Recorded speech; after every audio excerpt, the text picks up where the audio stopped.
ẹ̀gbọ́n náà ta ló yẹ ká ṣàṣàlátù fún. Masha Allah. kò mọ̀mọ́ sẹ́ni ta ó ṣàṣàlátù fún sọ́tùlák káríọ́lá Muhammadula ṣàlátù yẹ.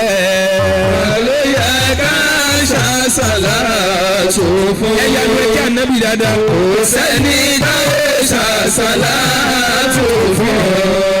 káríọ́lá Muhammadula ṣàlátù yẹ. ó bá jásí pé torí ànábì lè fi wá bí wá náwó báyìí wàá máa wá wó fún ẹ̀fọ́ ànábì báyìí wàá pé ta ló yẹ ká ṣàṣàlátù fún. kò sẹ́ni tá ó ṣàṣàlátù fún. káríọ́lá Muhammadu la ṣàlátù yẹ. ta ló yẹ ká ṣàṣàlátù fún. kí gbogbo àwọn àìmọ̀ kò sẹ́ni tá ó ṣàṣàlátù fún. káríọ́lá Muhammadu Allah síbi kẹ́lìmọ́tì wọ̀ jíza. ṣàlátù yẹ. àwọn gbogbo kíkí tí mo fi kí àwọn àìmọ̀ pátápátá àti àwọn mọ̀ṣáì mo kí bàbá mi nínú ilé Maulana bàbá à ń bọ̀ níbi salamu ala Muhammad ayakumula bàbá wa Maulana Khalifa bàbá yìí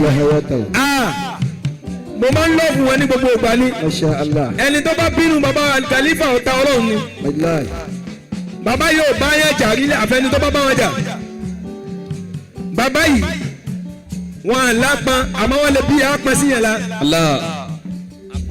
bàbá kọtíra ni wọ́n akọrin ni wọ́n lè kọ Yorùbá wọ́n lè sọrin Lárúbá wọ́n lè sọ di kéwù.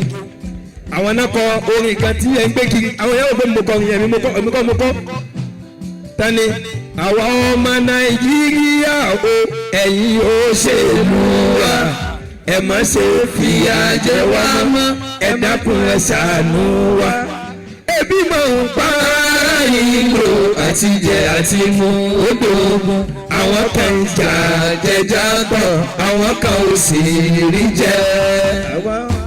ẹ mọ lọ bẹ ta ló yẹ ká ìyẹmu wa mo ń fi yẹn kí bàbá wa Khalifa ni gbogbo nǹkan lọ́lọ́run pè sí wọn la ẹlòmíì ò wá ní mọ̀ tán bá mú máìkì dání wọ́n mọ̀ sọ̀rọ̀ pẹ̀lẹ́pẹ̀lẹ́ ni Ibadur Rahmani alladhina yamshuna ala al-ardi hawna wa idha qatabahumul jahiluna qalu salama.